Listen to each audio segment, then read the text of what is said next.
Here now for reaction, Lara Logan, Fox Nation host and 16-year Afghan war journalist. Lara, great to see you this evening. I want to get your reaction to everything that we know so far. We know that the State Department is saying it can't guarantee the safe passage to the airport. The Pentagon saying today it doesn't know how many more people need to get out of Afghanistan. So not really instilling a lot of confidence here, and it's leading people to suspect that we will be in Afghanistan at the mercy of the Taliban longer than August 31st. Your thoughts? Well, we're already in Afghanistan at the mercy of the Taliban, right? That's what you're looking at. Because one of the most telling things that I have seen in the last few days is General Austin, Lloyd Austin's face, the Secretary of Defense, when he got that question from Helen Cooper at the New York Times. And, you know, she said it sounds like we're at the mercy of the diplomacy, basically, of the Taliban, which is a staggering idea in the first place. Because these are the people that sheltered al-Qaeda, right? There is much complicity in 9/11 as al-Qaeda. And you saw the look on the Secretary of Defense's face. He wanted to, I mean, he looked to me like he wanted to explode. Because when he had to say those words, we don't have the capability to do this, what he was actually saying to you is, we don't have the political will to use our capability to do that. Because the United States military has extraordinary capability that goes way beyond what it takes to move Americans out of the country. But what he's saying is there isn't any political backing to do what it's going to take. We can't exercise our capability. And in fact, we're in a political trap here because we've made a political agreement with the Taliban, who are now apparently dictating to the world's superpower what they can and cannot do, even though they've broken their agreement over and over again. They've broken it. But the United States wants this so badly. They want the Taliban in power in Afghanistan so badly that they are not prepared to do anything that is going to make the Taliban say, you reneged on the deal and we're not delivering. Because what is actually happening here? The Taliban wants every Afghan that's heading to that airport. Because who are the people that have the most incentive to get out of the country? They are the ones who work for the government. They are the Afghan commandos, the special forces, and their families who are being hunted door to door by the Taliban. What we're not talking about when we're focused on this humanitarian disaster that is and diplomatic disaster that's unfolding before us is we're not talking about how the Taliban and al-Qaeda, by the way, their allies, have the biometrics of every Afghan that served in the armed forces. They have the names of all those who served the Afghan intelligence agencies.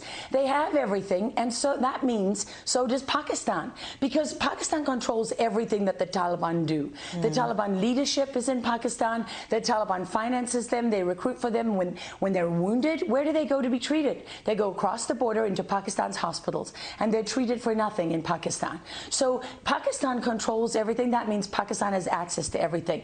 That means, why is Lloyd Austin, Joe Biden, why is nobody saying, hey, if we were taken by surprise, we know that Pakistan controls everything the Taliban does. So our ally Pakistan, they allowed us to be caught flat-footed. And we're not going to hold them to account for that. Wow. You know, there's so many holes to this story. It's falling apart by the second. And President Biden, in his interview with ABC News, suggested, Lara, that he would make sure that every American got out safe. Now, surely it's going to take a little bit longer than expected. Do you think that he will pull the trigger and authorize the military forces that we need to be able to make that happen? It sounds like you don't.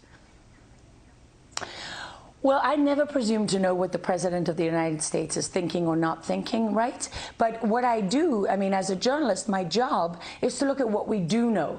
Well, we do know that when the NSA was watching Taliban gather their forces, that we did nothing to stop them. We do know that when they took strategic ground, like the border crossing at Spin Bolbak with Pakistan, which was their main supply route, that ensured an uninterrupted logistics chain for their invasion and defensive, right? We know that the NSA and the intelligence agencies and the military did nothing about that. They didn't stop it. We know that when the Taliban was going into those cities, when we could have bombed them, we could have used our military capability, the United States did not do that. We know that when we saw sensitive military equipment been handed over to the Chinese, when we saw that heading into Iran, the U.S. didn't use its military power to stop that. So based on the U.S.'s actions so far, there is zero indication indication that they are willing to use the military power that they have, the capability that they have. They may not have it right there in Afghanistan this second, as Lloyd Austin was saying, but these politicians and generals, you know, they know exactly how to parse their words, and they're very careful, because what he said is true. We don't have the capability right there, but we have it in the region, and we have it, you know, in the ability to exercise it anytime we want. But they're choosing not to. Why? Because what I learned from very reliable sources today is that, for example, one of the reasons you have this catastrophe at Kabul airport is that the United States evacuated Bagram Air Base. They left themselves with only one option that they're not in control of fully. And that was a terrible idea. So whose idea was it? Well, actually, it was the Taliban's idea. They demanded that the United States evacuate Bagram Air Base, which is the largest base. And when the U.S. did that, we lost the capacity for air support. We crippled the Afghan Air Force. We lost the signals intelligence. We know there's a lot of capabilities that go with holding that very significant strategic ground that we gave up. And the Taliban wanted us to give it up. Why? They said this is a symbol of American power, and we want to be sure that you're leaving. And the generals, the military opposed it. The State Department pushed for it. Zoma al-Khalilzad engineered it, and it was a gift to the Taliban.